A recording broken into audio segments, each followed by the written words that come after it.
Canelo Alvarez slowly became a dictator within boxing, from being a cherry picker and imposing clauses on his opponents to even banning journalists from his events.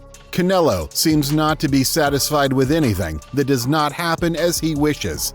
But how did Canelo Alvarez get to that point, and why does no promoter seem to care? In this video, you will find out. Canelo Alvarez is a boxer who's always said for quite some time that he does whatever he wants, and no one is going to tell him who he has to fight.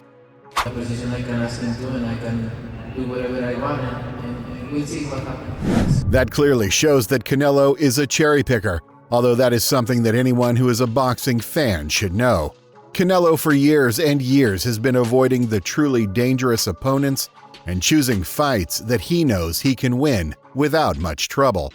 But what is really worrying is that the organizations that are supposed to regulate boxing do absolutely nothing to prevent Canelo from avoiding fighting boxers that really deserve the opportunity. The only organization that made an attempt was the International Boxing Federation, but that was a half-hearted attempt because they ordered Canelo to fight William Skoll, who's a boxer that most people watching this video probably don't even know. The World Boxing Council, the World Boxing Association, and the World Boxing Organization allow Canelo to do whatever he wants with the titles and have even magically ranked boxers in the top positions many times to justify Canelo fighting them. So the detail here is that it seems evident that these organizations are employees of Canelo or are afraid that Canelo will vacate his titles and therefore they will stop profiting from the percentage of his purse that Canelo must pay every time he fights. So if we take that into consideration, it's not crazy to say that Canelo is currently a dictator of boxing, since he has the titles of an entire weight division kidnapped, and he's the one who decides who qualifies or does not qualify to get a title shot. But the problem is that the only ones who qualify to receive the opportunity are limited boxers, who do not represent any danger against the dictator's interests.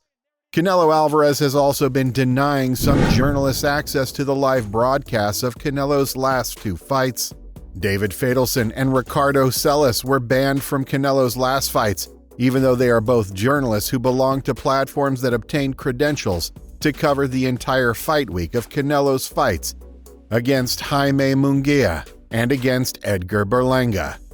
These two journalists were banned from Canelo's fights for the simple fact of being critics of Canelo. That means that any journalist who criticizes Canelo will not receive an accreditation to be able to do their job, which is to cover the sport. So this is in a way forcing any journalist who wants to do their job to refrain from criticizing anything about the Mexican boxer, because if they do, they'll pay the consequences. Basically, Canelo is turning boxing journalists into his cheerleaders. That is the reason why we all see that no one dares to question Alvarez. Anything in almost all of his interviews are complacent interviews. But the big question is, why does Canelo have so much power and can ban journalists from his fights? The answer is very simple. Canelo is no longer just a boxer. He became his own promoter. And if you haven't noticed, his last two fights have been organized by Canelo Promotions, with the backing of Premier Boxing. Canelo is currently the biggest star in boxing, and he's a very powerful guy, and everyone is going to do what Canelo wants them to do. So I recommend you forget about those really tough fights that we all want Canelo to take. He will continue to choose his opponents, and absolutely no one will do anything to stop him. Canelo is afraid of being defeated again. Since he lost against Dmitry Bivol, he was traumatized and has dedicated himself to making absurd and easy fights to win. He does not want another L on his record.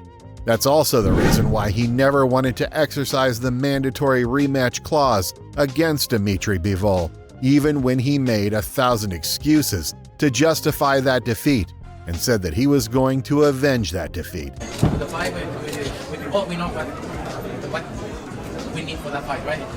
I'm doing my best, but I'm available to train 100%. Nobody can do that. Canelo did not keep his own promise because he knows that Bivol is a much better boxer than him. And if he accepted that rematch, he would lose again in an even more humiliating way than the first fight. That's also the reason why he's not fighting David Benavidez. Canelo knows perfectly well that he's going to lose against Benavidez because David is a very strong, young, and very skilled boxer. Canelo himself does not feel capable of defeating a boxer with these qualities, and that is why he has made 1,000 excuses to never accept that fight to the point of contradicting himself. What do you think? I don't want to fight with Juan Mexico or Benavidez. But look, I hear his dad talking a lot of shit. But look, he's accomplished nothing. Me gusta este tipo de peleadores porque así me gusta callarle la boca más. Canelo said that he didn't want to fight Benavidez because he and his father had constantly disrespected him. But Canelo is the same man who also said that he liked it when his opponents talked trash because it motivated him. Canelo also said that the only thing Benavidez brought to the table was being 25 pounds overweight on fight day. But Canelo's also the same man who accepted a fight against Edgar Berlanga, who's a boxer who publicly said that he's usually up to 205 pounds on fight day. And that is over 37 pounds overweight. And after that, we can line up me and Joshua.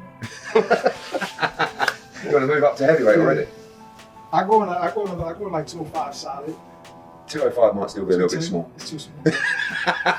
Canelo also said that he's not fighting David Benavidez because Benavidez has not fought anyone important and therefore did not deserve the opportunity. But Mr. Alvarez is also the same man who agreed to fight Edgar Berlanga, who had not even fought a championship fight in his entire career. So in conclusion, Canelo Alvarez is a boxer who acquired too much power within boxing to the point that it became impossible for most people not to give in to his strict demands. Canelo will continue to choose easy fights and do whatever he wants until the day he retires, and unfortunately, no one will do anything about it to stop him from doing so. The only thing that can stop Canelo Alvarez is a cherry pick that goes wrong, just like what happened to Dmitry Bivol a few years ago.